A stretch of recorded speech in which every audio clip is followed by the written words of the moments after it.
Oi, gente, tudo bem com vocês? Estamos aqui no 35º dia. Hoje a gente vai ler Hebreus 11 até Tiago 5. Antes da gente começar, gostaria que vocês deixassem um like, como sempre, e se inscrevessem no canal, para ver se vocês estão gostando desse vídeo, dessa série também, que já está quase terminando, por acaso. Então, bora começar. Hebreus capítulo 11. A natureza da fé. Ora, a fé é a certeza de coisas que se esperam, a convicção de fatos que não se veem. Pois, pela fé, os antigos obtiveram um bom testemunho. Pela fé, entendemos que o universo foi formado pela palavra de Deus, de maneira que o visível veio a existir das coisas que não são visíveis. Pela fé, Abel ofereceu a Deus um sacrifício mais excelente do que Caim, pelo qual obteve testemunho de ser justo, tendo a aprovação de Deus quanto às suas ofertas. Por meio da fé, mesmo depois de morto, ainda fala. Pela fé, Enoque foi levado a fim de não passar pela morte. Não foi achado porque Deus o havia levado. Pois antes de ser levado, obteve testemunho de que havia agradado a Deus. De fato, sem fé é impossível agradar a Deus, porque é necessário que aquele que se aproxima de Deus creia que ele existe e que recompensa os que o buscam. Pela fé, Noé, divinamente instruído a respeito de acontecimentos que ainda não se viam, e sendo temente a Deus, construiu uma arca para a salvação de sua família. Assim ele condenou o mundo e se tornou herdeiro da justiça que vem da fé. Os patriarcas. Pela fé, Abraão, quando chamado, obedeceu a fim de ir para um lugar que devia receber devia receber como uma herança, e partiu sem saber para onde ia. Pela fé, peregrinou na terra da promessa como em terra alheia, habitando em tendas com Isaac e Jacó, herdeiro com ele da mesma promessa. Porque Abraão aguardava a cidade que tem fundamento, da qual Deus é arquiteto e construtor. Pela fé também, a própria Sara, apesar de não poder ter filhos e já ser idosa, recebeu poder para ser mãe, pois considerou fiel aquele que lhe havia feito a promessa. Por isso também de um só homem, praticamente morto, saiu com posteridade tão numerosa como as estrelas do céu, inumerável como a areia que está na praia do mar. Todos estes morreram na fé, não obtiveram promessas, mas viram-nas de longe e se alegraram com elas, confessando que eram estrangeiros e peregrinos na terra. Porque os que falam desse modo manifestam estar procurando uma pátria. E se, na verdade, se lembrassem daquela de onde saíram, teriam a oportunidade de voltar. Mas agora desejam uma pátria superior, isso é, celestial. Por isso, Deus não se envergonha deles, de ser chamado o seu Deus, porque lhes preparou uma cidade. Pela fé, Abraão, quando posto à prova, ofereceu Isaac.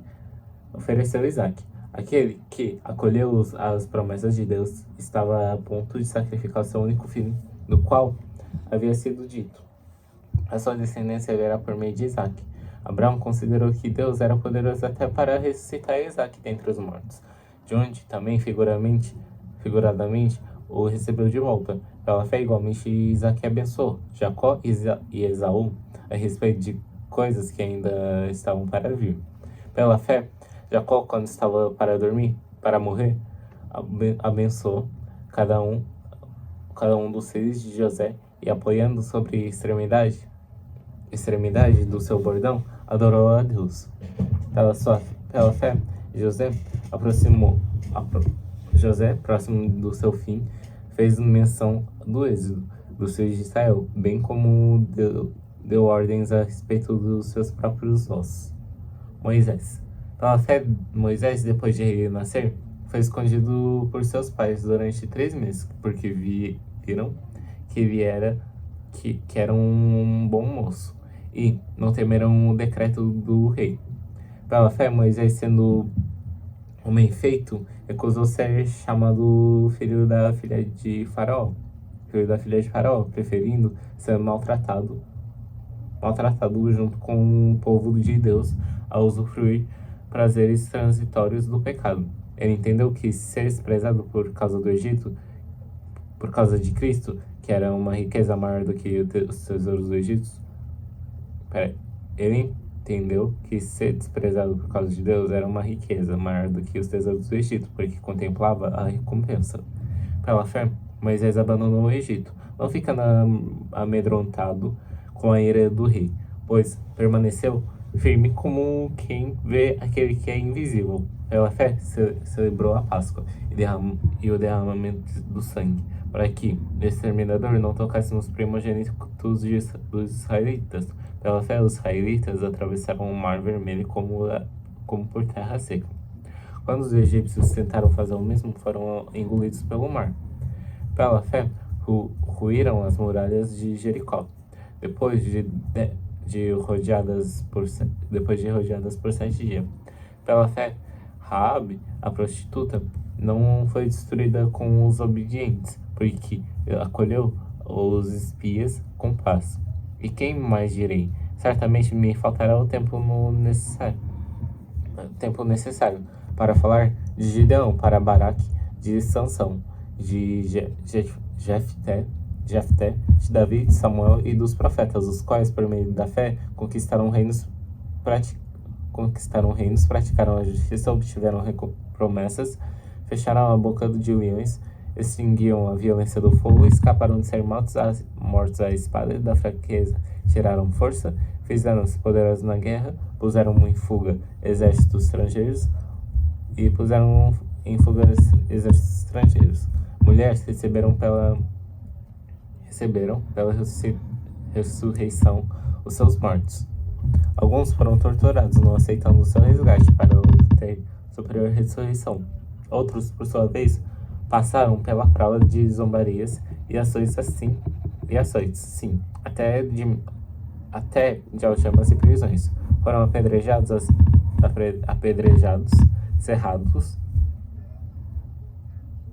cerrados ao meio, mortos ao fio da espada. Andaram como peregrinos, vestidos de peles de ovelhas e de cabras. Passaram por necessidades e foram afligidos e maltratados. O mundo não era digno deles. Andaram errantes pelos desertos, pelos montes, pelas covas, pelos antros da terra. Todos estes, mesmo tendo obtido bom testemunho por meio da fé, não obtiveram a concretização da promessa, porque Deus tinha previsto algo melhor para aqueles sem nós não fôssemos aperfeiçoados. Capítulo 12. Portanto, Jesus é autor e consumador da fé. Portanto, também nós, visto que também temos a rodear-nos tão grande nuvem de testemunhos, livremos-nos de todo o peso e do pecado que tão firmemente se apega a nós, e corramos com perseverança a carreira que nos está proposta. Olhando firmemente para o autor e consumador da fé, Jesus, o qual, em troca da alegria que lhe estava proposta, suportou a cruz sem importar com a vergonha, e agora está sentado à direita do trono de Deus. Portanto, pensem naquele que suportou tamanha oposição dos pecadores contra si mesmo, para que vocês não se cansem nem desanimem. A disciplina de Deus é para o nosso bem. Na luta contra o pecado, vocês ainda não resistiram até ao sangue. Vocês se esqueceram da exortação que lhes é dirigida, como a filhos. Filho meu, não despreze a correção que vem do Senhor, nem desanime quando você é repreendido por ele. Porque o Senhor corrige a quem ama e castiga todo filho a quem aceita. É para a disciplina que vocês perseveram. Deus os trata como filhos. Qual é o filho a quem o pai não corrige? Mas se estão sem essa correção, da qual se tornaram participantes, então vocês são bastardos e não filhos. Além disso, tínhamos os nossos pais humanos que nos corrigiam, e nós a respeitávamos. Será que então não nos sujeitamos muito mais ao Pai espiritual para vivermos? Pois eles nos corrigiam por pouco tempo, segundo melhor lhes parecia. Deus, porém, nos disciplina para o nosso próprio bem, a fim de sermos participantes da sua santidade. Na verdade, toda disciplina ao ser aplicada não parece ser motivo de alegria, mas de tristeza. Porém, mais tarde produz fruto pacífico aos que têm sido por ela exercitados frutos de justiça. Por isso, levantem as mãos cansadas e fortaleçam os joelhos vacilantes. Façam caminhos retos para os seus pés, para que o manco não se desvie, mas seja curado. Firmes na graça de Deus. Procurem viver em paz com todos e busquem a santificação, sem a qual ninguém verá o Senhor. Cuidem para que ninguém fique afastado da graça de Deus, e que nenhuma raiz de amargura brotando cause a perturbação por meio dela. Muitos sejam contaminados. E cuidem para que não haja nenhum impuro ou profano como foi Esaú, o qual, por um prato de comida, vendeu seu direito de primogenitura. Vocês sabem também que, posteriormente, querendo herdar, a bênção foi rejeitado, pois não achou lugar de arrependimento, embora com lágrimas o tivesse buscado. Ora, vocês não chegarão ao fogo palpável e acesso à escuridão, às trevas, à tempestade, ao toque da trombeta, e ao som das palavras tais que aqueles ouviram que isso pediram que não lhes fosse dito mais nada, pois já não suportavam o que lhes era ordenado. Até um animal se tocar um monte será apedrejado. Na verdade, o espetáculo era tão terrível que Moisés disse: estou aprovado e tremo. Pelo contrário, vocês chegaram ao Monte Sião e à cidade de Deus vivo, a Jerusalém celestial e a milagres de Deus, de anjos. Vocês chegaram à Assembleia Festiva, a igreja dos primogênitos arrolados nos céus. Vocês chegaram a Deus, o juiz de todos, e aos espíritos dos justos aperfeiçoados, e a Jesus, o mediador da nova aliança, e o sangue da expiação, que fala melhor do que o sangue de Abel. Tenham cuidado e não se recusem a ouvir aquele que fala, pois se os que recusaram a ouvir quem divinamente os advertia na terra, não escaparam, muito menos escaparemos nós, se nos desviarmos daquele que dos céus nos adverte. Naquele tempo, a voz dele abalou a terra, mas agora ele promete, dizendo: mais uma vez eu farei tremer não só a terra, mas também o céu. Ora, as palavras mais uma vez significam a remoção dessas coisas abaladas, ou seja, das coisas criadas para que permaneçam as coisas que não podem ser abaladas. Por isso, recebendo nós um reino inabalável, tenhamos a graça pela qual sirvamos a Deus de modo agradável, com reverência e temor, porque o nosso Deus é o fogo consumidor. Capítulo 13. Os deveres sociais. Seja constante ao amor fraternal. Não se esqueçam da hospitalidade, pois alguns, praticando-a sem o saber, acolheram anjos. Lembrem-se dos presos, como se estivessem na cadeia com eles, dos que sofrem maus tratos, como se vocês mesmos fossem os maltratados. Digno de honra entre todos seja o matrimônio, bem como o leitor conjugal sem mácula, porque Deus julgará os impuros e os adúlteros. Que a vida de vocês seja insensata de avareza. Contentem-se com as coisas que vocês tem, porque Deus disse: de maneira alguma deixarei você, nunca jamais o abandonarei. Assim, afirmemos confiantemente: o Senhor é o meu auxílio, não temerei. O que é que alguém pode me fazer? Os deveres espirituais. Lembrem-se dos seus líderes, os quais pegaram a palavra de Deus de Deus a vocês, e considerando atentamente o fim da vida deles, imitem a fé que tiveram.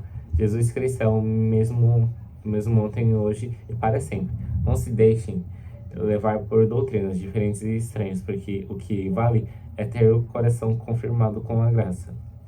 E não colhem alimentos que nunca trouxeram proveito aos que se preocupam com isso. Temos um altar do qual os que ministram no tabernáculo não têm o direito de comer, pois aqueles animais cujo sangue é trazido pelo sumo sacerdote para dentro do Santo dos Santos como sacrifício pelo pecado têm o corpo queimado fora do acampamento. Por isso, também Jesus, para santificar o povo pelo seu próprio sangue, sofreu fora da cidade. Saíamos, pois, a ele fora do acampamento, levando a mesma desonra para que ele suportou. De fato, não temos aqui cidade permanente, mas buscamos a que há de vir. Por meio de Jesus, pois oferecemos a Deus sempre sacrifício de louvor, que é o fruto de confessam o seu nome. Não se esqueçam da prática do bem e da mútua cooperação, pois de tais sacrifícios Deus se agrada. Obedeçam aos seus líderes e sejam submissos a eles, pois zelam pela alma de vocês, como que quem deve prestar contas. Que eles possam fazer isso com alegria e não gemendo. Do contrário, isso não trará proveito nenhum para vocês. Recomendações pessoais: orem por nós, pois estamos certos de que temos a consciência limpa, querendo em todas as circunstâncias fazer o que é correto. Peço com insistência que vocês façam isso, para que eu lhes seja restituído o mais depressa possível. Doxologia.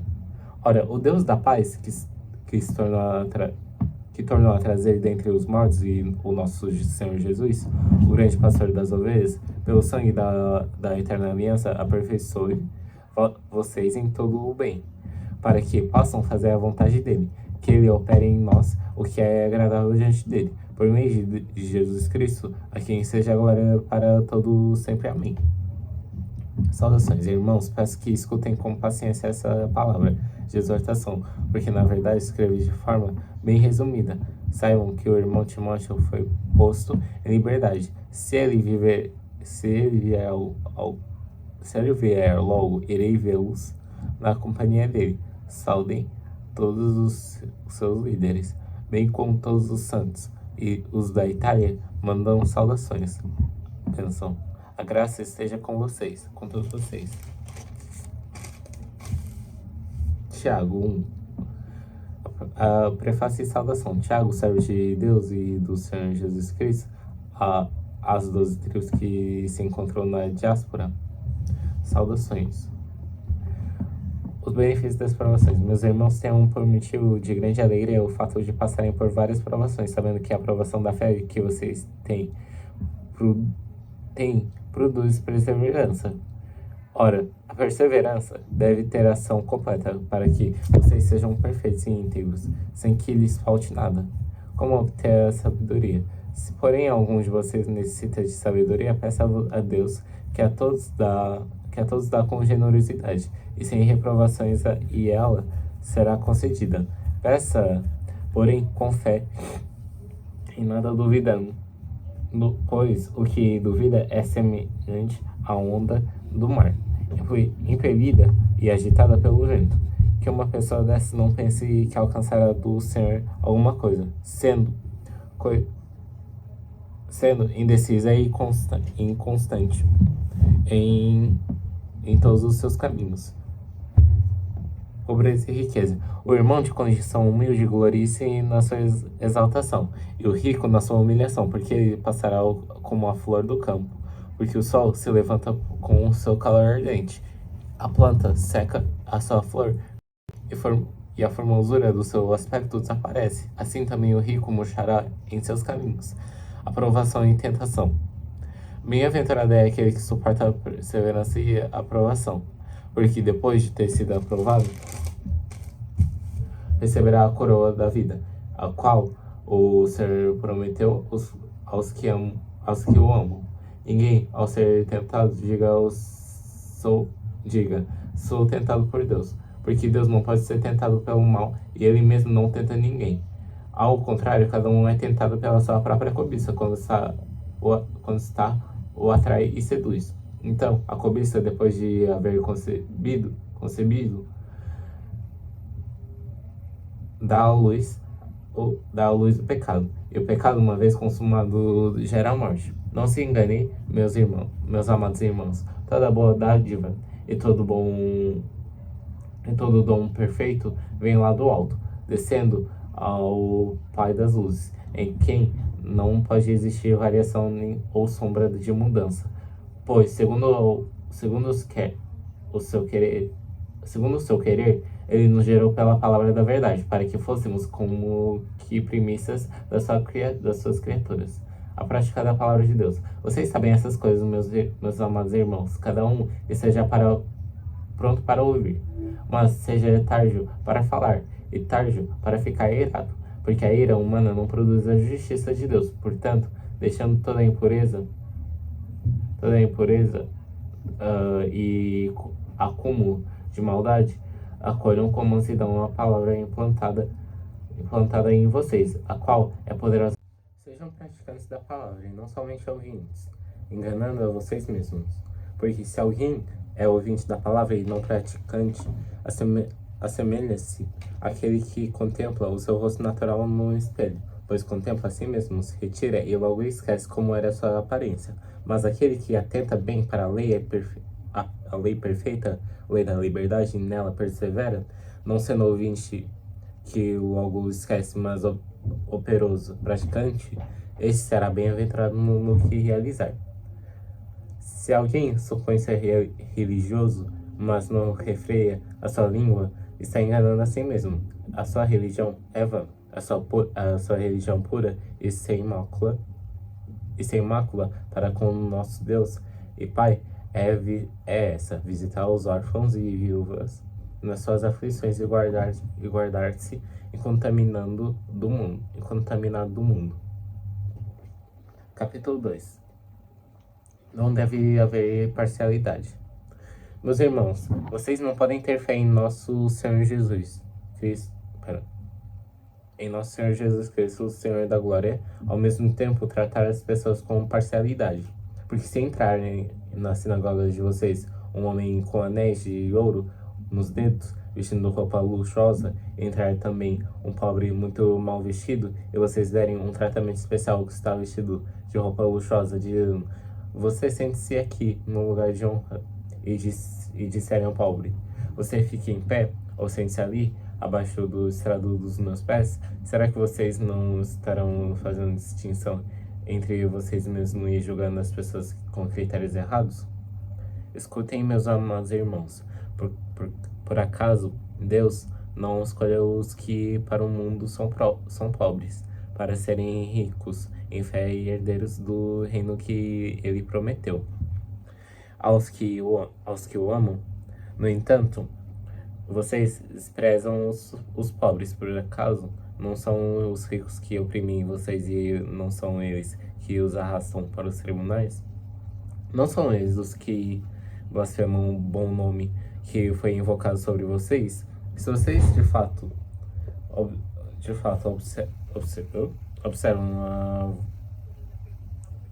observam a lei do reino, conforme está na Escritura: ame o seu próximo como a si mesmo, fazem o bem.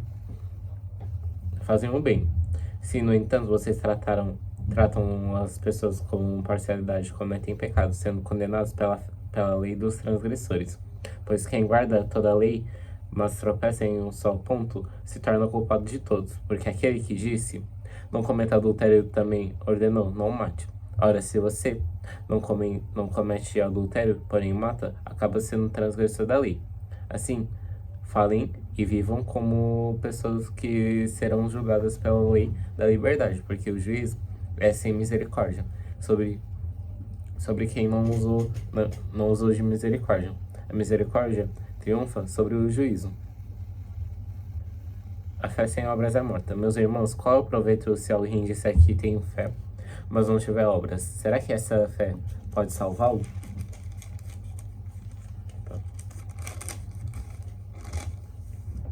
Se um irmão ou irmã estiverem com falta de roupa e necessitando do alimento diário, e um de vocês lhes disser, vão em paz, tratem de se aquecer e de se alimentar bem, mas não lhes dão o necessário para o corpo. Qual é o proveito disso? Assim também a fé, se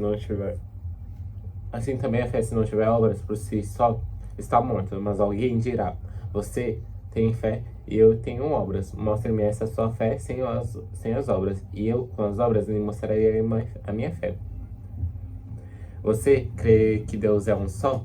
Faz muito bem. Até os demônios creem e tremem. Seu tolo, você quer ter certeza de que a fé sem as obras é inútil? Por acaso não foi pelas obras que Abraão, o nosso pai, foi justificado quando ofereceu o seu filho Isaque sobre o altar? Você percebe que a fé operava juntamente com as suas obras, e que foi pelas obras que a fé se consumou e se cumpriu a escritura que diz, Abraão creu em Deus e isso lhe foi atribuído para a justiça, e ele foi chamado amigo de Deus. Assim, vocês percebem que uma pessoa é justificada pelas obras e não somente pela fé. De igual modo, será que não foi também pelas obras que a prostituta Raabe foi justificada quando acolheu os emissários e os fez partir por outro caminho? Porque assim, como o corpo sem espírito é morto, assim também a fé sem obras é morta. Capítulo 3. Dominar a língua. Meus irmãos, não sejam muitos de vocês mestres, sabendo que seremos julgados com mais rigor, porque todos tropecemos em muitas coisas. Se alguém não tropeça no falar, é um indivíduo perfeito, capaz de refrear também todo o corpo. Ora, se colocarmos um freio na boca dos cavalos para que nos obedecem, também lhes dirigimos o corpo inteiro. Observem igualmente os navios, que sendo tão grandes e impelidos por fortes ventos, são dirigidos por um pequeníssimo leme e levados para onde o piloto quer. Assim, também a língua, o pequeno órgão, se gaba de grandes coisas. Vejam como uma fagulha incendeia uma grande floresta. Ora, a língua é um fogo, é um mundo de maldade. A língua está situada entre os membros do nosso corpo e contamina o corpo inteiro. E não só põe em chamas de toda a carreira de existência humana, como também ela mesma é posta em chamas pelo inferno, pois toda espécie de animais, de aves, de répteis e de seres marinhos se doma e tem sido capaz de domar. É mal incontido, cheio de veneno mortal. Com ela bendizemos o Senhor e Pai, também com ela amaldiçoamos as pessoas criadas à semelhança de Deus. De uma só boca procede bênção e maldição. Meus irmãos, isso não deveria ser assim. Por acaso, pode a fonte jorrar do mesmo lugar água doce e água amarga? Meus irmãos, será que a figueira pode produzir azeitonas ou a videira figos? Assim, também uma fonte de água salgada não pode te dar água doce. Quem entre vocês é sábio e inteligente? Mostre as suas obras em mansidão e sabedoria mediante a sua boa conduta. Se, pelo contrário, vocês têm em seu coração inveja, amargura e sentimento de rivalidade, não se gloriem disso, nem mintam contra a verdade. Essa não é sabedoria que desce lá do alto, pelo contrário, é terrena, animal animal e demoníaca. Pois onde há inveja e rivalidade, aí há confusão e toda espécie de coisas ruins. Mas sabedoria lá do alto é primeiramente pura, depois pacífica, gentil, amigável, cheia de misericórdia e bons frutos, imparcial, sem fingimento. Ora, é em paz que se semeia o fruto da justiça, para os que promovem a paz. Capítulo 4. A amizade com o mundo. De onde procedem as guerras e brigas que há entre vocês? De onde, senão, dos prazeres que estão em conflito dentro de vocês? Vocês cobiçam e nada têm, mata e sentem inveja, mas nada podem obter. Vivem a lutar e a fazer guerras. Nada têm, porque não pedem e não recebem, porque pedem mal, para banjarem em seus prazeres. Gente infiel, vocês não sabem que a amizade do mundo é inimizade contra Deus? Aquele, pois, que quiser ser amigo do mundo, se torna inimigo de Deus. Ou vocês pensam que é em vão que a Escritura diz, com ciúme que por nós anseia o Espírito que ele fez habitar em nós? Mas ele nos dá cada vez mais graça. Por isso, diz, Deus resiste aos soberbos, mas dá graças aos humildes. Portanto, sujeitem-se a Deus, mas resistam ao diabo, e ele fugirá de vocês. Cheguem perto de Deus, e ele se chegará a vocês. Limpem as mãos, pecadores, e vocês são indecisos. Purifiquem o coração, e conheçam a sua miséria, lamentem e chorem. Que o riso de vocês se transforme em pranto, e que a alegria de vocês se transforme em tristeza. Humilhem-se diante do Senhor, e ele os exaltará. Irmãos, não falem mal uns dos outros. Aquele que fala mal do irmão ou julga o seu irmão, fala mal da lei e julga a lei. Ora, se você julga a lei, não é observador da lei, mas juiz.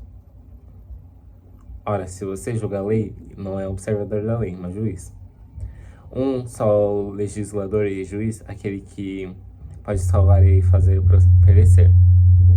Mas quem é você para julgar o seu próximo?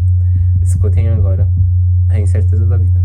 Escutem agora vocês que dizem hoje ou amanhã iremos para a cidade tal, e lá passaremos um ano, faremos negócios e teremos lucros. Vocês não sabem o que acontecerá amanhã. O que é a vida de vocês? Vocês não passam de neblina que aparece por um instante e logo se dissipa.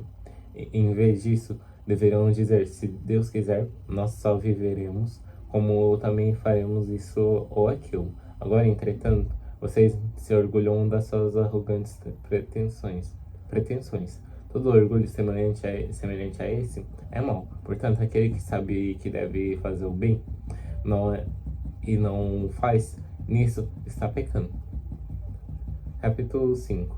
Avisos aos ricos. Escutem agora, ricos. Chorem e lamentem por causa das desgraças que vieram sobre vocês. As suas riquezas apodreceram, e as suas roupas foram comidas pelas traças. O seu ouro e a sua prata estão enferrujados, e essa ferrugem será testemunha contra vocês. E há de devorar como fogo o corpo de vocês. Nestes tempos do fim, vocês já juntaram tesouros, e eis que o salário dos trabalhadores que fizeram a colheita nos campos de vocês e que foi retido com fraude está clamando, e o clamor dos que fizeram a colheita chegou aos ouvidos do Senhor dos exércitos. Vocês têm tido uma vida de luxo e de prazer sobre a terra, têm engordado em dia de matança. Vocês têm condenado e matado o justo, sem que ele ofereça resistência. Exortação à paciência. Portanto, irmãos, sejam pacientes até a vinda do Senhor. Eis que o lavrador aguarda com paciência o precioso fruto da terra, até receber as últimas chuvas. Sejam também vocês pacientes e fortaleçam o seu coração, pois a vinda do Senhor está próxima. Irmãos, não se queixam uns dos outros, para que vocês não sejam julgados. Eis que o juiz está às portas. Irmãos, tomem como exemplo de sofrimento e de paciência os profetas que falaram em nome do Senhor. Eis que consideramos felizes os que foram perseverantes. Vocês ouviram a respeito da paciência de Jó. Sabem como o Senhor fez com que tudo acabasse bem, porque o Senhor é cheio de misericórdia e compaixão. Acima de tudo, meus irmãos, não jurem nem pelo céu, nem pela terra, nem por outra coisa qualquer, mas que o sim de vocês seja sim, e que o não de vocês seja não, para que vocês não incorram em condenação. Alguém de vocês está sofrendo? Faça oração. Alguém está alegre? Cante louvores. Alguém de vocês está doente? Chame presbíteros da igreja e estes façam uma oração sobre ele, ungindo-o com óleo em nome do Senhor. E a oração da fé salvará o enfermo, e o Senhor o salvará. E se houver cometido pecados, estes serão perdoados. Portanto, confessem os seus pecados uns aos outros e orem uns aos outros, para que vocês sejam curados. Muito pode por essa eficácia a súplica do justo. Elias era um homem semelhante a nós, sujeito aos mesmos sentimentos, e orou com fervor para que não chovesse sobre a terra. E 3 anos e 6 meses não choveu. Depois orou de novo, e então o céu deu chuva, e a terra produziu os seus frutos. Meus irmãos, se alguém entre vocês se desviar da verdade, e alguém o converter, saibam que aquele que converte o pecador do seu caminho errado salvará da morte a alma dele e cobrirá uma multidão de pecados. É isso, gente. Muito obrigado por terem assistido esse vídeo. Espero que tenham gostado. Não se esqueçam de deixar o like e se inscrever no canal. É isso, gente. Até o próximo vídeo. Tchau.